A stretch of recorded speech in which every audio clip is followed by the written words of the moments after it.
Primeiro, senhor presidente, até eu sou obrigado aqui, nós somos a responder essa ironia do vereador Renato, de que aqui estava o jardim da infância do PT e do PCdoB. Então vejam que o jardim da infância do PT e do PCdoB tem mais consciência política que os veteranos do PR. Então, de largada, essa é a demonstração da audiência pública. Vamos botar nossa gurizada para debater aqui e vai dar show, né? Não vamos botar com os veteranos o time principal. E o vereador, eu primeiro parabenizar pela sua participação, acho importante, Vossa Excelência se manifestou, participou, tem sido um grande parceiro, né, um vereador bastante ativo, só que as críticas que Vossa Excelência traz aqui é como disputar a tampinha da Coca-Cola. Porque a vereadora falou 2 vezes, o outro estava com uma camisa, coisas assim que não são do mérito, não são o cerne da questão. Até porque quando o vereador Rafael Bueno ele levantou essa questão de que faltavam aqui na mesa posições contrárias às ocupações, nós de imediato trouxemos aqui uma mãe e uma estudante do Cristóvão que se manifestaram contrárias. Pode não ter sido da melhor forma possível pela nossa limitação, mas quando a construção ela é coletiva, nós vamos ajustando e, de uma forma ou outra, nós não conseguimos dar a palavra a 2 cidadãos que se inscreveram de forma intempestiva. Então, no geral, eu entendo que esse ataque aos estudantes ou às ocupações é tergiversar o debate real e blindar o governador, de certa forma. Porque o grande consenso aqui nessa audiência é de que a educação não está boa. E mesmo quem é contrário às ocupações tem severas críticas.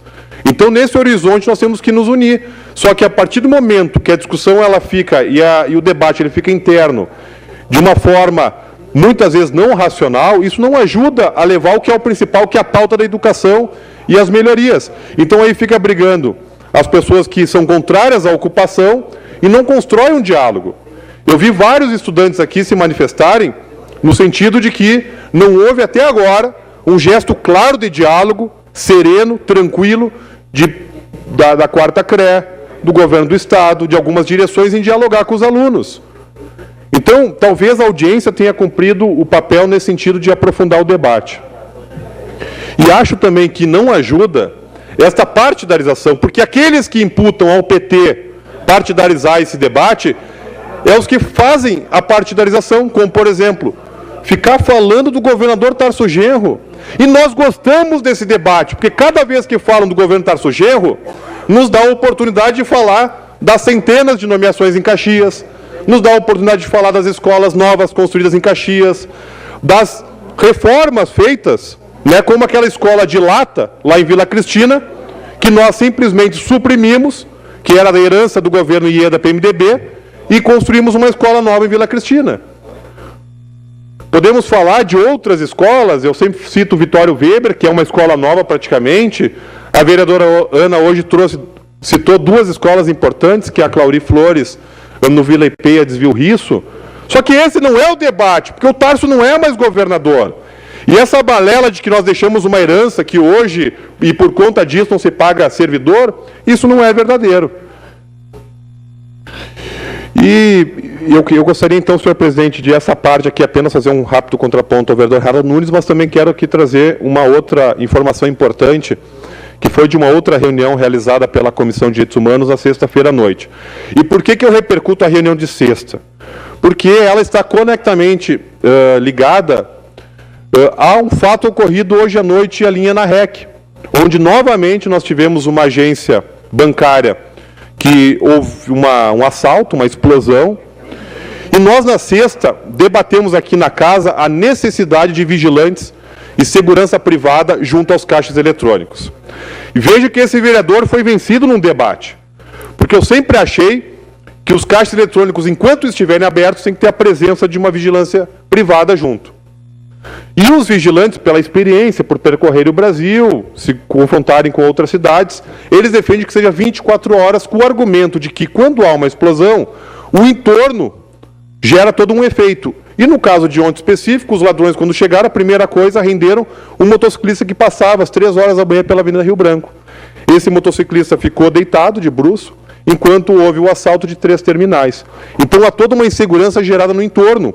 E aí, é importante um fato do último assalto que ocorreu no final do ano passado, nessa mesma agência, que quando chegaram os assaltantes, veio lá de dentro um vigilante, e com aquela reação, aquela presença do vigilante, não ocorreu o assalto.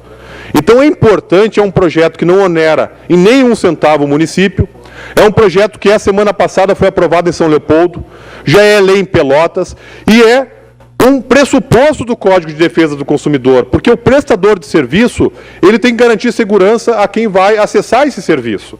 Então, os bancos, que não são nenhum pobrezinho, eles têm sim o dever e têm a capacidade de deixar segurança, vigilância privada junto aos caixas eletrônicos, enquanto eles estiverem funcionando.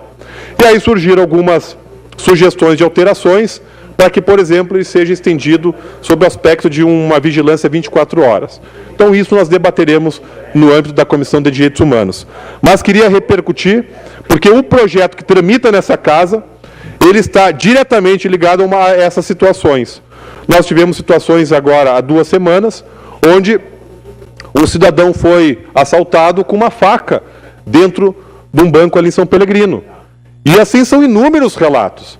Só nos primeiros 5 meses desse ano, foram 32 ataques a bancos. Isso dados trazidos pela Polícia Federal. Então nós não queremos de forma alguma defender patrimônio de banco, até porque eles têm seguro e sabem se defender sozinhos. Mas gera uma insegurança para o usuário e gera uma insegurança para o entorno. Há casos, por exemplo, em que o banco é a sala térrea e em cima tem um prédio residencial. Então, óbvio que onde há caixa eletrônico, tem um perigo potencial, assim como a Câmara de Vereadores, assim como o postão 24 horas, assim como a Prefeitura, e isso tem que ser visto de uma forma sobre a ótica da segurança pública dos usuários.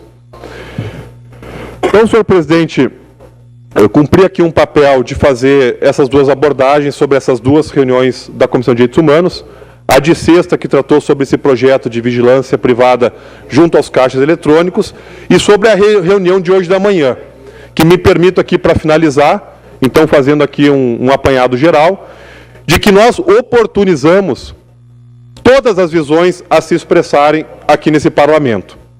E os estudantes, por mais que seja importante, seja valoroso esse processo acontecido na Justiça Restaurativa, mas acho que do ponto de vista do debate político, essa casa cumpriu sim um papel importante.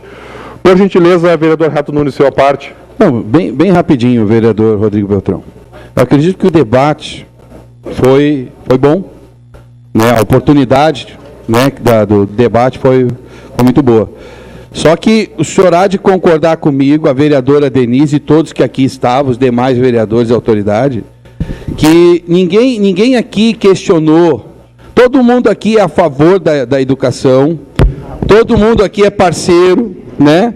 Só que todo mundo aqui, uma declaração de pais, da bancada do PDT, estudantes, professores, vereadores, autoridades, todos aqui questionaram a forma como está sendo feita essas manifestações em termos de ocupações das escolas. Tá? Isso aí, ao nosso ver, né, ao meu ver e ao ver dessas pessoas também que se manifestaram, está ferindo direitos humanos, né, dos outros estudantes, para poder ter o acesso à escola, poder estudar. Tá? Então, essa é a questão. Mais se debateu a respeito disso do que propriamente, né, infelizmente, a respeito dos problemas da educação. Mas a conversa, o diálogo em torno da forma como está sendo feito. Ninguém é contrário, né, às reivindicações, aquilo que os estudantes estão solicitando. Obrigado. Obrigado, vereador. E eu vou me apegar nesse termo que Vossa Excelência usa de uma forma enfática, que é a forma com que vem sendo feitas essas ocupações. E é justamente a forma que é elogiável, por quê? Porque ela é pacífica. Quando há os conflitos, porque na natureza do ser humano a ação é reação. E mesmo assim as reações são comedidas. Porque os estudantes, eles fazem esse ato de forma pacífica. Há inúmeras atividades que foram relatadas aqui acontecendo, porque eles não ficam de forma ociosa. E também eles estão tendo uma aula prática de cidadania, de disputa dos seus direitos, porque se todas as pessoas na história desse país, na história da cidade, ousassem a lutar como estudantes, a nossa sociedade já estaria muito mais evoluída. Então a luta ela é importante não só para eles, para todos nós, amanhã nossos netos que estarão nessas escolas. E filhos também, né? Eu já falo em neto porque eu já estou num estágio um pouco mais avançado. Obrigado, senhor presidente.